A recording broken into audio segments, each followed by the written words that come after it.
hope everybody's okay. By the way, I'm Jeff Gianlipio and I will be your teacher for today. So, before I proceed, I would like to introduce to all of you our topic, which is subject and predicate. I know that this subject is common to all of us since I believe that this was being already discussed when you were in high school and even in elementary. So I know that you have your prior knowledge or information about this topic, subject and predicate. That's why it's not hard for me to discuss it again.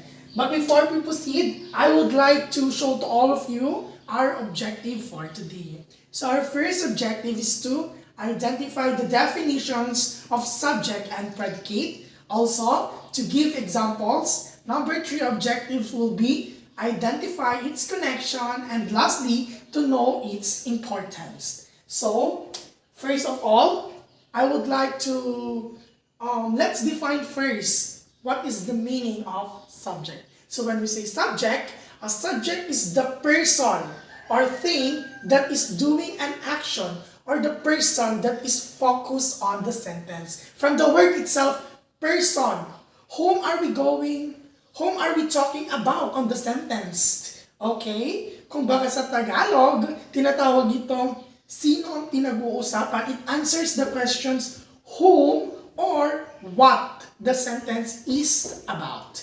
Okay? It also have noun and pronoun. So I have here some examples.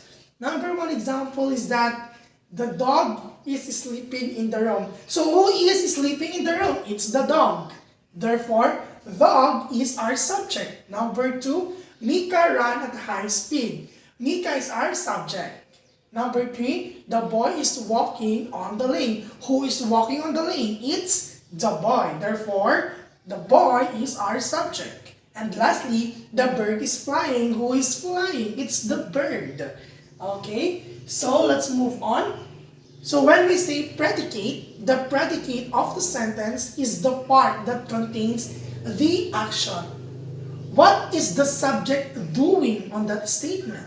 Okay, I have here some examples. Number 1, the dog is sleeping in the room. So what is the dog doing? He is sleeping in the room. Therefore, the word sleeping in the room is our predicate because it tells us what is dog doing on that statement.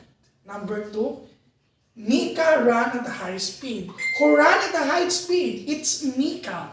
Number 3, the boy is walking on the lane. What is the boy doing? He is walking on the lane. Number 3, the bird is flying. What is the bird doing? He is flying. Okay? So, maybe there are some students who are so doubt and curious, what are they? What are they connection? Okay? Ano yung mga connection nila?